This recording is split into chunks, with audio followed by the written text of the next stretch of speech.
How do you feel like a month after having a child? Like, is anything different to you, or is it the same? I would be trying to sound deep if I said like something is transformationally different.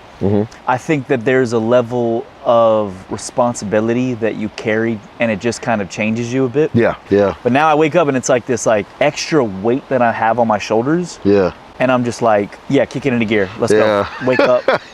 Wake up. Come on. Yeah, it's a little person dependent on you. It's different, bro. It's So, different. and Oh. I think the routine has been ever changing, and that's something that I've been so guarded about for years is like Yeah. my routine. And now that my day's like starting at 11, Yeah. it's like pretty strange for me. Yeah. But it's also like, all right, cool. I'm adapting. I adapt. I'm not resentful about it, you know? So Yeah, I love it. So yeah, I don't know if there's too much deeply change just yet. I think it just matures you a way where you're like, the time is now. Yeah, damn. I love that. Yeah. I love that. And that's honest too, because you were already in a bag. Like you were already in a groove of getting up and getting to it. So it's not one of those wonder stories where it's like, yeah, I got a kid now. I see life Right. different. You was already trying to win the day. Right. 100%. So Yeah. it's like, okay, cool. Like you could turn it up a notch, but it's not like somebody had to come turn you on. You was already on. Yeah. Like so, now sometimes like I look at it, I wake up, you know, I've been big into the fitness. So we checking the Apple Watches. We at it. Like we waking up, we like, yo, damn, Chris ain't closed his game yet for the day. Usually I'm used to when I wake up and I check my people, I delete people who's not moving. I say, yo, no tadpoles on my Apple Watch. I need sharks. So I'll be like, yo, who's your shark? I'll be like, Chris is shark, I'm a shark. Like, it's sharks. I need sharks. I'll wake up usually and you'd already burnt 1,100 calories exactly. before I got to the, but I'm like, yeah, my man's a dad now. Like this, the structure revolves around another Exactly. human now. Yeah. So it's like the first time in your 34 years of living, you don't wake up and think just Chris, or you don't wake up and just think you and your wife. There's somebody that comes before that. It's beautiful. It's dope, man. I think it's gonna level Madi and I up a bit as well. Like I Yeah. think it's already makes us. I think the biggest thing that I'm gonna start to feel even more, especially the more he gets to like 6 months range where he can see, Yeah. is everything I do. Because I know boys become their fathers. Yep. And they do that very naturally. Like he's gonna always love her love Yeah. more than me. But he's always gonna follow my example without even thinking. For sure. So I think that's where I'm starting to take very seriously, like, maybe don't watch the TV right now. Maybe don't scroll on your phone right now. Maybe make sure that you do eat the healthy meal. Like I'm seeing all that Yeah. very intentionally. Yeah. Because I was raised with my mom, you know, and me and my mom are twins. Yeah. We are so identical, but now that my son has a father, Yeah. he's going to very naturally become like Yep. his father. So I take it very, very seriously of like the intentionality around my example. And I think that'll be even more important than my word to him. You know what the most beautiful thing about you having a kid at this age is? That you have the maturity and the mental capacity to be aware of that. Yeah. Because I'm just becoming aware of that over the last 2 years. So I'm realizing that also. So like my daughter is going to get the love, and she learned how to love from her mom. But there's a lot of traits that my daughter carries from me. And there's certain things that I've been scaling back on doing or just saying because I realize my daughter is just like me. So Yeah. in certain ways, I have to relax with that because there's somebody that's looking at you. Yeah. And they may not know how to handle this world the way that you know how to handle this world. Well said. So since I've been on this fitness journey and stuff like that, like if I want to have a cheat day, I won't have a cheat day when she's around me. Sheesh. Because I've been big on telling her fitness and dieting and stuff like that. So I can't do that. And then she see me cheat. The one time out of 7 days or 14 days, I've had a piece, not even a slice, a piece of a slice of cake or whatever the case is, and throw the rest away. But she's watching that. So she's like, well, I thought you were dieting. So just showing her the discipline and those things, like, yeah, you spot on with that. And so if you can do that from the time that he's born, it'll hold you to being a better man. Yeah. Because it'll make you live in your best self, and that'll be the example that he sees. Yeah. Yeah, I think it's fire, bro. I think what's always going to be a strength of you and I is our communication. Yeah, for sure. So I think there's a reason I was able to teach at a high school and like the kids fucked with me heavily. For sure. Like I was like, it's so funny being like a cool teacher. You're a celebrity. Yeah. You're an absolute celebrity. Yeah. You walk around, everybody's trying to visit your class all the time, and it's like there's probably kids that don't even have you that would say, "What's up, Chris?" 100%. What's up, Mr. Mazar? Absolutely. Yeah, And so didn't even have you. Exactly. And wanted you. Probably looked at their schedule like, "Damn, I wish I had Mr. Mazar." Yeah. But it's so cool because it helped me continue to understand how to speak to these kids. Yeah. Like how to speak to them in a way that they feel like you're not talking down to them or talking at them. You're seeing them eye to eye while speaking. And I think that's a strength that you and I have had. For sure. And especially, kudos to you because you've kept the youth of yourself even while raising a kid. Like I'm saying all this stuff about, it's maturing me, it's growing me. And then you at 18 and now having a child that's 16? Yeah. A child at 16. So it's like the fact that you have always had like a pulse on these kids and like how to talk to them and stuff. Two things. I really do believe that children are the future no matter what generation we are. So staying attached to them can also let you know where the world is going, because second nature of what they do, like whatever they do just in their first or second nature, that's where the world is going. So like how these kids were addicted to tech and laptops and computers and iPhones and iPads, that let us know that the world was going into tech. That's one of the reasons for me why I'm always just trying to be attached to the youth. The second thing is, when you was teaching at South, I don't want to misquote myself, that was one of my proudest moments of you. So not in your entire life, but up until that point, the journey that we had walked together. And the reason why is because I went out to eat with my math teacher from 7th grade, Mr. Despine. I went out to eat with Mrs. Smith a few months ago, me, her, and Johnny.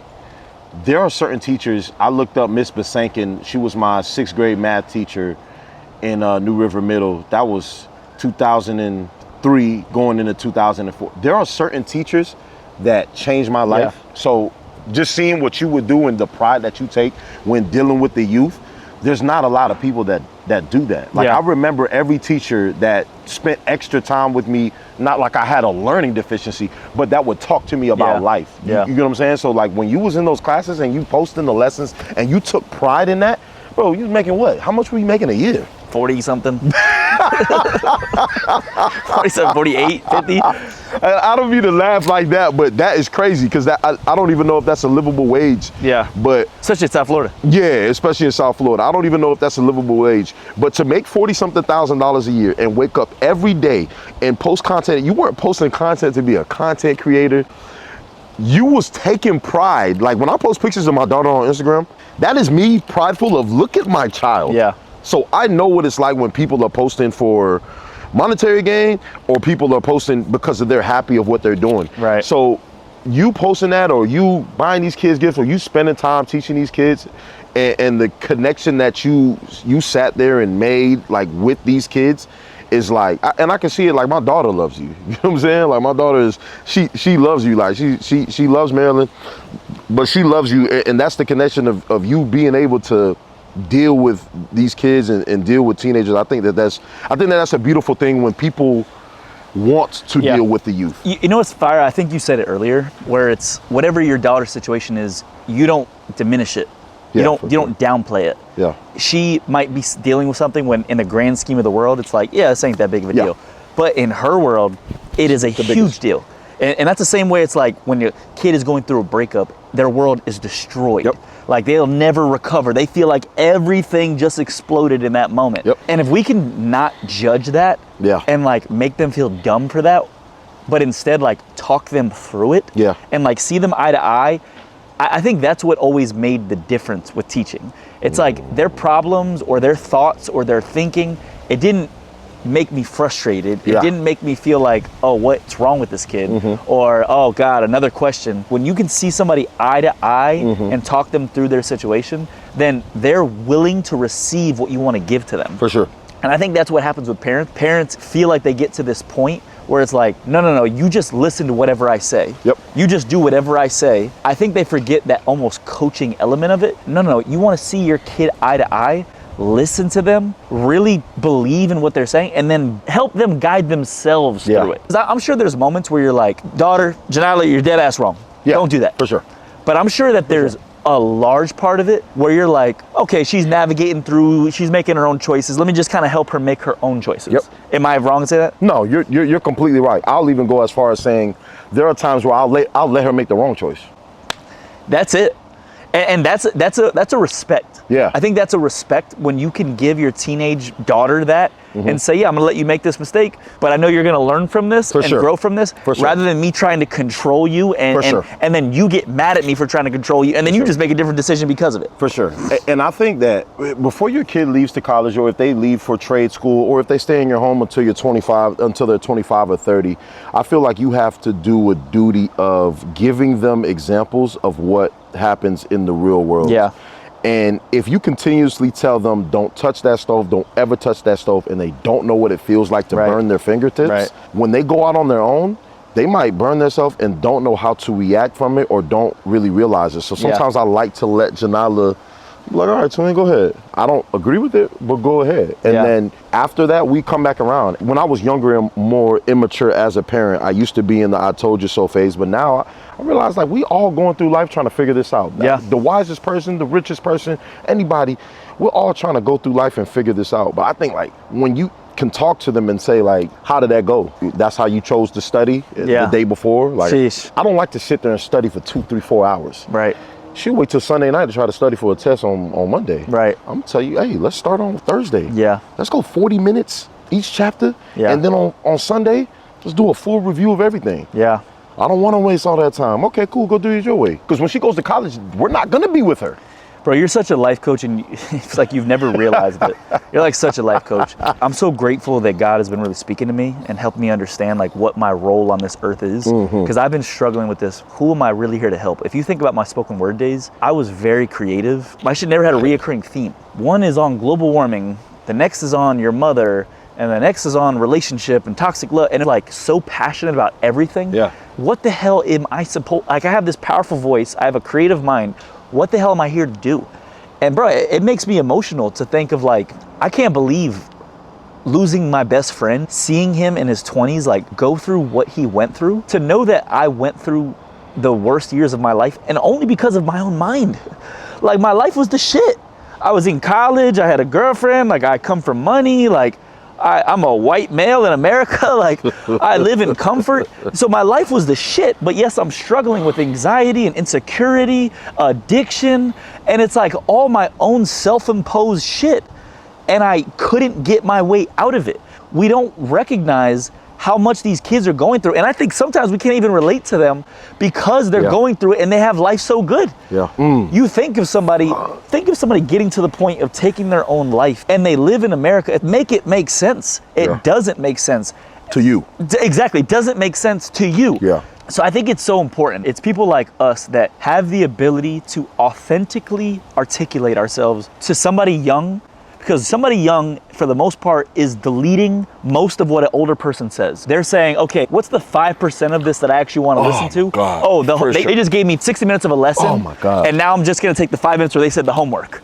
So it's like, for the most part, they're deleting what you're saying. Being able to have a voice that gets through that, where they're able to listen and really hear us. I'm grateful to be able to do this and even learn from people like yourself. Because the best part about you is you make people feel cool.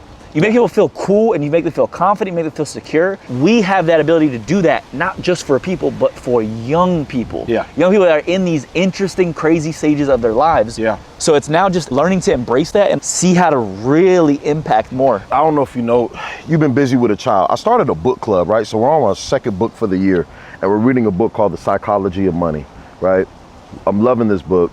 We all get on the phone call once a week and we describe the 4 chapters that we read. So last night, somebody said a comment, and they were like, the difference between us, we wanted to be outside back then, and these kids want to be on the computer. At least they listened to their parents, and we didn't listen to our parents, everything our parents said. Somebody on the phone said, that's because our parents didn't have influence. We weren't listening to our parents because they were dictators. They ran a dictatorship. They weren't cool to us. They didn't influence. They just told us what was right and what was wrong. And that was the law. There wasn't any conversation about it or anything. It was like, this generation now, we know a little bit more about mental health, so we're trying to talk to these kids and we're trying to talk to them. And I think that is a perfect picture. I'm on my daughter plays volleyball, and, as you know, and she's on a team with so many kids, and a lot of the parents are older, and I instantly see the disconnect, and it's not their fault. The beautiful thing is that wait till you're older and more established to have kids, right? Like after you have your things together and you find your significant other, that is the dream of when you have kids. Right. The only good part about me having a child so young and growing up a little bit with my child is still influenced by me. She still thinks I'm cool. Yeah. So whenever I'm having conversations with her, the other teenagers will hop in and they feel like they can talk to me, and not about random boys or just certain things, but they can talk to me about however their day is going, and I can understand without judging them, instead of immediately going, well, that's right or that's wrong, because I'm not too far removed from when it was going on. Right. So your introduction to kids was the same thing. By the time that you were teaching high school, you wasn't that far removed from being that same student at that school that you were teaching at. Exactly. So when these kids had certain problems, you knew that's not that big of a deal, and then you could kind of coach them and help them what was going on and use real life examples according to today. And sometimes I feel for parents that don't have the connect with their child because what they're telling them is correct. It's just how you say it or how you talk to them. That's what I appreciate about you. Like I watch you handle my daughter, and you talk to her like a person. Remember 2 years ago when she was going through end of the world situation for her, I respected because it was her world. She said to me, she's like, Daddy, I want to talk to you about it because ever since I was a baby, you always talk to me like a person and not a kid. And I will never forget that. And I will never change that dynamic of our relationship, because I realized through me just talking to her like a normal person, she doesn't feel like I'm in any way undermining her thought process on things or saying, hey, you're just a kid, you don't know any better or anything. Like I'm taking whatever she says at face value, like, damn. This is, I think, the disconnect that some parents have, right? Something that happens to your kid, you might be like, that's not even that serious, but you won't tell an adult that. An adult can be going through the same thing and take it just as bad. Yeah. I can be with a woman for 6 months and we break up, and it can be the end of the world for me. Right. And somebody will be like, man, I know you're going through a breakup. Your closest friends wouldn't say, oh, you was only with her for 6 months. Yeah. So that's the same way we should treat our children when they feel like it's the end of the world for them and they're going through a breakup. I think there's this balance, right? Because there's almost this two-way street of doing things now, where there's certain parents that are yes in that lane of like, I can't relate to you. I only tell you what's right and wrong. And I just talk down to you. I don't see you eye to eye. You just do whatever I say. There's that. And then there's the other side of parents that are too friends. They're doing anything to make sure that their kid likes them. And now they're losing authority. For sure. They're losing authority because I have said, you have made me a better life coach. Because there's two things that you do. One, you get very excited and very passionate. And that reminds me like, yeah, I'm passionate for everybody. Like whatever you got going, I'll ride for you. And then two, you will tell me I'm dead ass wrong at any moment. You love me, you care about me, and you'll hype me up for anything, but you will never just let me go in the wrong direction and not tell me about it. I think there's this disconnect now. Like parents become too much of yes men. You're the cool one of the house now. You're the young teen, and I just want you to allow me to be a part of your world. Let me just approve you and say everything. Yeah, you're dressing kind of crazy, but I'm all, hey, whatever, you want to do TikTok, whatever, okay, all good, all good. There's this fine line now where you have to find yourself in the middle. There's a difference between values and then decisions. Here's the values of our house. The values of our house are gonna be like trust, honesty, love, kindness. Like you're not gonna grow up in my house and be no asshole. You're not gonna be no asshole to waiters, and like, no, you're gonna be kind and you're gonna embrace that. So that's a value. And then there's decisions. Hey, you wanna be a lawyer or you wanna be an artist? Like, okay, that's the decisions. You're either gonna fail or you're gonna succeed. I'm just gonna support you through it. So it's like, how do you find that middle ground between being the dictator and being the friend? Damn, that's two ways of putting it, right? It's like, okay, I don't wanna be the dictator parent who feels totally disconnected, where the kid just doesn't relate to you. And I also don't want to be just the friend. You're not their friend. You're friendly. There's a difference. Lord, you preaching. Hey, yo, you preaching. I didn't want to burst the bubble, and I still was going to say it before you said that. Like I had it in my list to go back to. There are times where I told my daughter the other day, last month, we were getting ready to leave her mom's house for something, and I had told her that I need her to send me the things that she eats so I can put it in the ChatGPT, and then trying to make her download the fitness app so that way she can work on her diet. My daughter is playing volleyball 6 days a week. She wants to lose weight. She's not even losing some of the fat that she wants to because her diet is horrible. That's it. So I asked her 2 or 3 times, and I'm sitting on the couch waiting on her to send it as she's getting dressed because I'm about to take her somewhere. We actually was going to a vision board party that night. And she's like, I'm a kid, I don't want to eat the same thing and this and this. And so she was stalling because of that. So I look up and I say, you know the best part about being a kid? And she says, what? And I said, you don't have to think too much when I tell you to do something. She cried. She was mad. Sheesh. When we got in the car, I started talking to her. I said, babe, I don't know if you realize, anytime we get into a disagreement about something, it's something that I'm being stern on for the betterment of you. This is not something that I want you to do for me. Right. This is not something I want you to do for anyone else. I'm trying to help you be better at something. Baby, if you stop playing volleyball 6 days a week, I don't know where your body will be at. And then also, I just don't want you to develop these habits. You have 3 more years before you have to go off to college. And I need to make sure that you understand dieting. Yeah. She wiped her tears and she understood after that. It's great. She downloaded the app.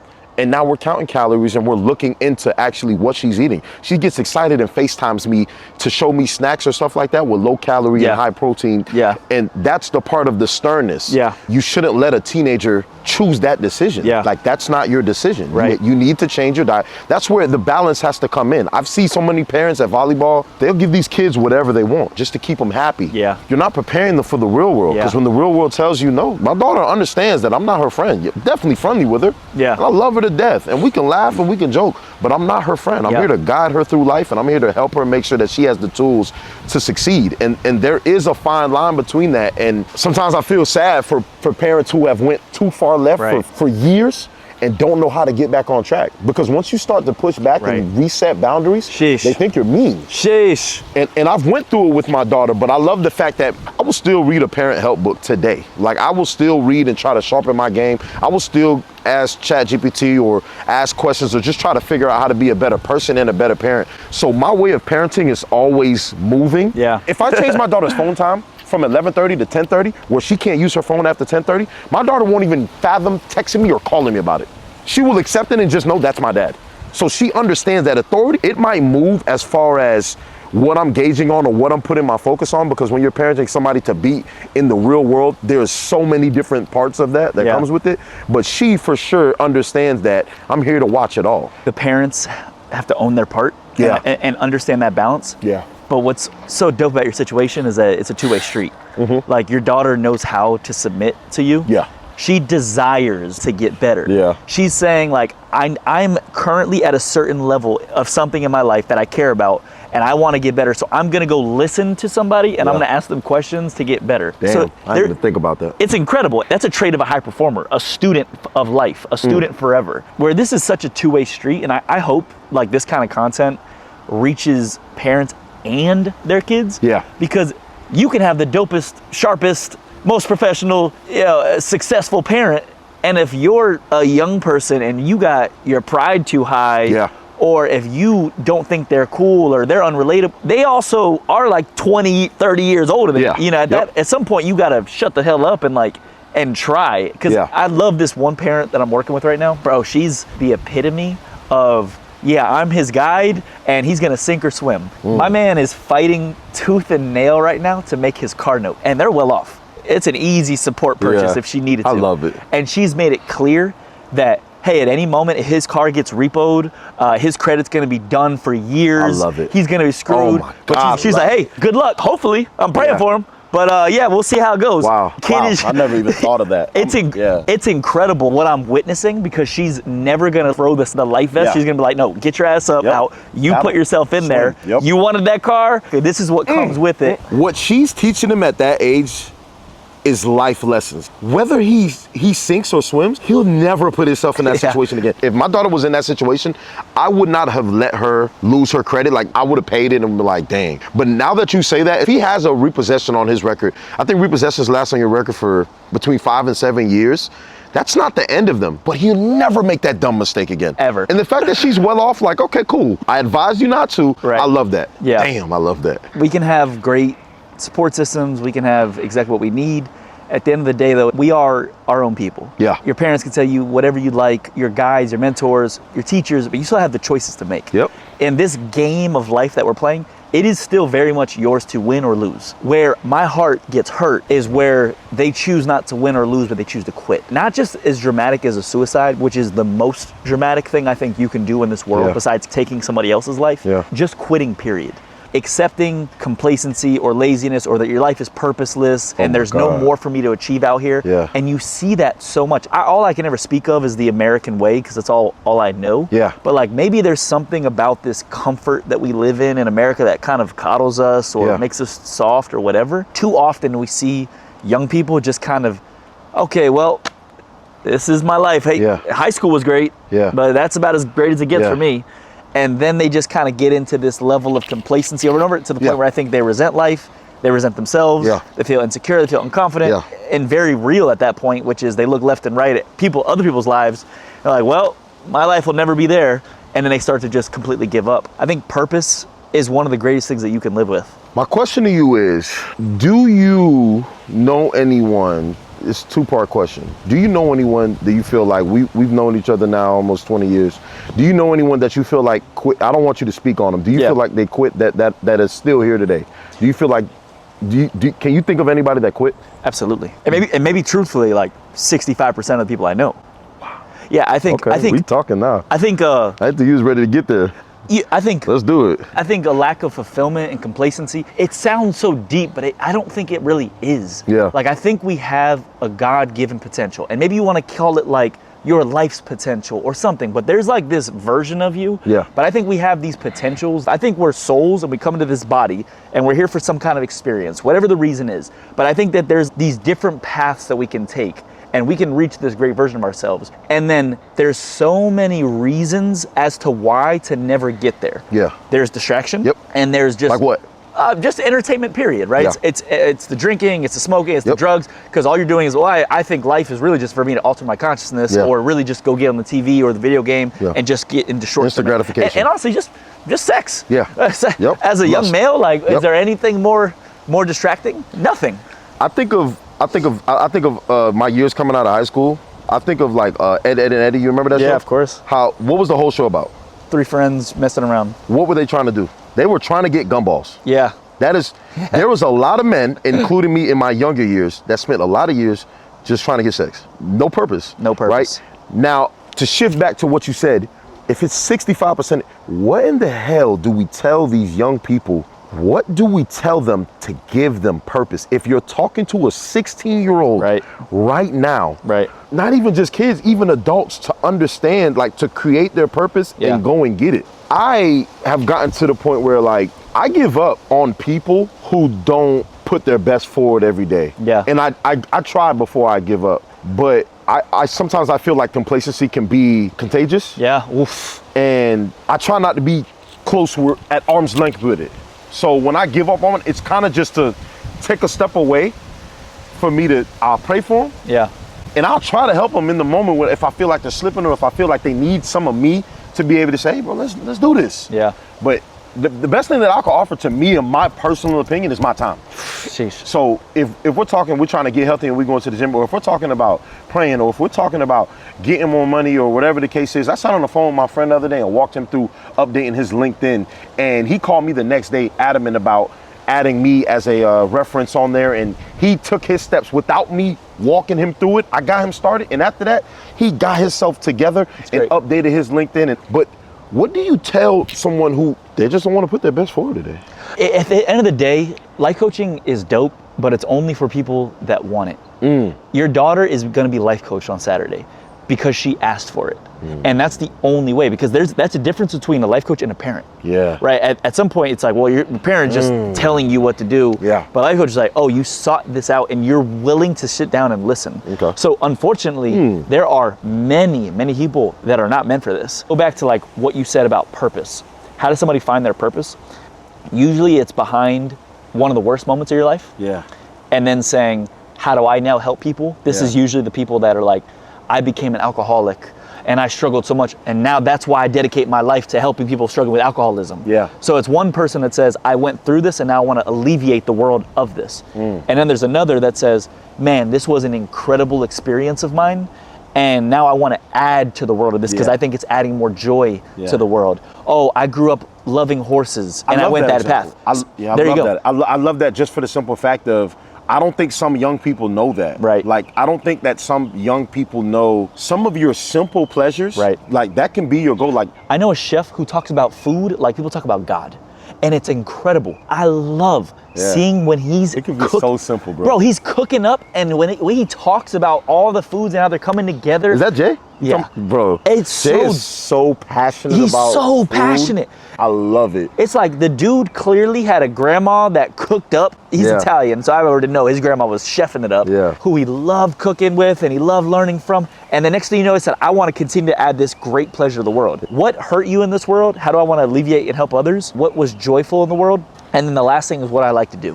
Where people like myself have a place in this world is there are people who identify what their purpose is and they don't have the habits to sustain it. So when you hire a performance coach, somebody who helps you perform, it's, well, I have this great purpose in the world, but I can't conquer myself in order to get it. Yeah. I can't wake up at the right time. I can't get myself to stop the fork and the bad food in order to actually go achieve it.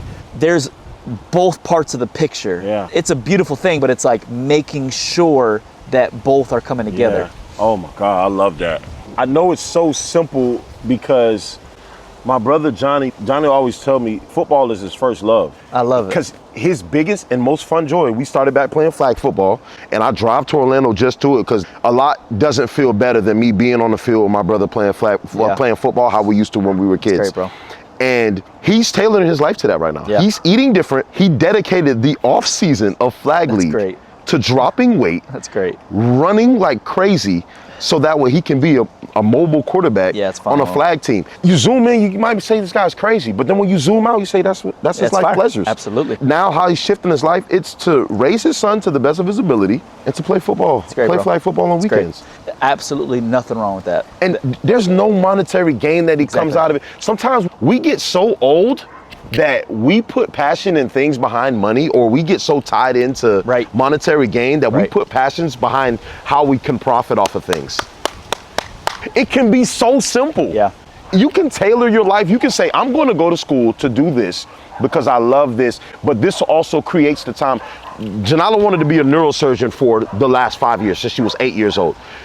We started using ChatGPT last summer, and I was like, do you know how many hours are in the average work week? And she was like, no. So I told her it was 40. Boom. We looked at the average amount of hours to be a neurosurgeon, and I think it was 60 to 65 hours. So she was like, what does your day look like? And we broke it down. I think it was 4 days or 12-hour shifts, or 5 days, 12-hour shifts, or 6 days, 11-hour shifts, or something like that. And she was like, yeah, but I won't have time to play volleyball. Wow. And I always at least still want to go play pickup volleyball. Yeah. Wow. So she then started looking at other career paths in the medical field that will allow her to still have the time for herself. Great. She didn't say, dang, well, the neurosurgeon averages $300,000 a year and then base it off of money. And I want to take that same mind and continue to grow that, because we get to a point where we put the money before everything, and you can go get the $300,000 a year. What is your quality of life like if your main passion is not just saving people? Right. Because you can have more than one. Yep. Absolutely. Absolutely. You can't have more than one thing. They have to want to be better and want coaching. What do you say? Because my daughter is 15, around the age of 16, and I'm thinking of teenagers, and sometimes teenagers or kids, they don't know what's best for them. Right. What do you say to a parent of a 16-year-old kid where that parent says, this guy, Chris can talk to, and I'm not telling you to sell yourself. I just genuinely want to know if a person says, because I know you've already had it. Oh, a person says, hey, I don't know how I'm gonna get my kid to talk to you. Right. But I need someone to talk to my kid and life coach my kid. Because the thing about it is, I know personally, had I said to Janala, I have a friend named Twizzy who lives in Orlando, love him to death. Had I said to Janala, hey, I want you to sit down, I want you to have a session with Twizzy. She's gonna be like, I might not give her a choice, but she won't be open-hearted to it because she doesn't know him. Right. You know what I'm saying? Yeah. She knows Chris, and she hasn't, we're not gonna lie for the camera and be like, you and Janala have spent 20 years together knowing each other. Couple hours. Yeah, a couple hours, and she's like, oh, he's a cool person. He's down to earth, and he talks to me like a person. So she felt comfortable in that moment saying, hey, can I have Chris's number? And she wants to talk to you. So I ask you for, how do you deal with a person or a young kid who might not be open to what you have for them? I think the teen that says yes to this is the teen that is still willing to have a conversation. You know, it's funny. Yes, for sure. I don't even have some profound answer for you because this is the next step. Yeah. So in order to say that the company is the young adult company is to figure out how to get teenagers out of their own way. Yeah. And it's not just teens, but it's all 16 to 25 is a tough age. Yeah. And oh my God. And especially because you think I can physically remember myself telling like, wow, I'm like 23 and I'm like lost in smoking. Yeah. I'm high all the time. And I'm like, wow, like this is the smartest I've ever been in my life. Meanwhile, I'm like super fucked up. So, and like thinking like, yeah, nobody can tell me shit. Yeah. And like you really believing that. For you. Yeah. So I think the next step is to figure out how to get teens out of their own way and how to help parents get their teens out of their own way. Yeah. And that, I think that's what the majority of this conversation too is like, helping parents in order to understand how to communicate to their kids. And then through that. I didn't know that that's what this is, but it feels good though, because it feels natural. It doesn't feel like bulletin boards. Oh, it's not. And I think that's all we know. Something else I wanted to say on that is I think a conversation with you can make that a lot easier for a kid because you're cool. The best thing to fight resistance against teenagers Great is word. Give them a choice. Whenever someone automatically tells a kid like, hey, you got to get a life coach, and some of them are on the fence about it just because they feel like you're making them do something. That'll make a kid more comfortable to saying, okay, he's not trying to force anything on me. Because some of these kids feel like no one's listening. Right. Even if their parents can be actively listening to everything they're saying and reacting to that, and they will still feel like no one's listening because they're speaking two different languages. Yeah, phenomenal. This is a fire convo.